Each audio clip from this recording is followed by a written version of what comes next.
В этом видео я расскажу, как сделать из сахарной мастики луговые лютики. В простонародье это растение имеет несколько названий. Например, в детстве я знала его как куриная слепота. Так как соцветия этого растения небольшого размера, мы берем флористическую проволоку тонкого диаметра. Хорошо подойдут номера 28 или 30. На кончике делаем петлю и крепим конус, сформированный из зеленого кусочка мастики. Теперь нам понадобятся маникюрные ножницы с изгибом. Начиная с нижней части, делаем тонкие надрезы по кругу. В первом ряду можно сделать 5-6 надрезов. Далее делаем второй ряд, располагая зубчики в шахматном порядке.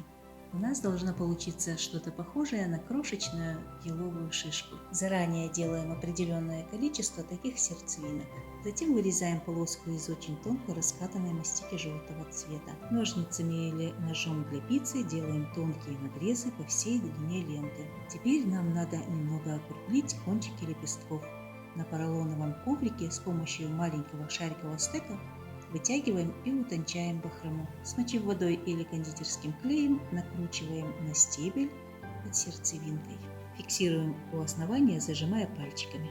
Из кусочка желтой мастики формируем каплю и разрезаем ее на 5 частей. Деталь немного сложнее разделить на нечетное количество одинаковых лепестков, поэтому сначала конус мы делим на 1/3, затем малую сторону разрезаем на 2 части, а большую на 3. Сначала каждый лепесток прижимаем пальцами. Затем на коврике шариковым стеком утончаем их. В середину вдеваем проволоку с готовой сердцевинкой и закрепляем. Делаем необходимое количество цветков. Лепестки лютика не имеют абсолютно одинаковую величину, поэтому не стоит переживать, если их размеры немного не совпадут. Переходим к лепке чашелистика. Принцип работы тот же, что мы используем при создании самого цветка. Но размер чашелистика должен составлять примерно полсантиметра. На коврике с помощью маленького стека формируем чашечки на листиках, а их кончики заостряем, слегка вытягивая. Пронизываем проволоку через середину чашелистика и с помощью воды закрепляем у основания цветка. Стебель можно обмотать зеленой тейп-лентой, а чтобы достичь более реалистичного эффекта, облицевать каждый стебелек светлой зеленой мастикой. Чтобы слепить листочки лютика, мы раскатываем тоненькие жгутики размером от половины до 1,5 см. Вдоль каждого листка делаем надсечки. Наклеиваем на стебель. Не так важно, в какой части стебля будут располагаться листья. Можно наклеить их как в середине, так и ближе к самому цветку.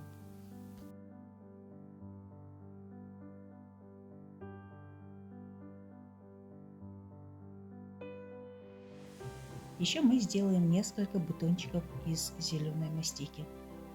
Так же, как и для цветка, мы формируем капельку, но гораздо меньшего размера. Делим ее на 5 частей и закрепляем на крючке проволоки. Я воспользовалась канцелярским ножом, но бутончик также можно разрезать и ножницами. Теперь нам надо соединить стебли друг с другом. Мы берем небольшой отрезок тейп-ленты и закрепляем 2 стебля между собой. В этом случае следует постараться не использовать слишком много тейп-ленты, чтобы стебель оставался тоненьким. Фрагменты стебля с тейп-лентой замазываем мастикой. Если толщина стебля в этих местах все же бросается в глаза, то можно обклеить их листьями.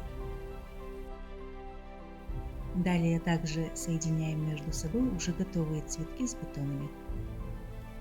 Цветы в целом, а особенно мелкие детали, как такая сердцевинка из бахромы, лучше создавать из гибкой мастики, так как из обычной цветочной пасты они получаются слишком хрупкими. Ссылку на рецепт гибкой мастики я оставлю в описании под этим видео. Слегка можно растушевать бордовым сухим красителем некоторые участки стебля. Я очень надеюсь, что этот видеоурок пойдет вам на пользу. Напишите в комментариях, какие цветы вы хотели бы научиться создавать из сахарной мастики. Я постараюсь снять видеоуроки на эти темы. Всего вам самого доброго и непременно творческих успехов!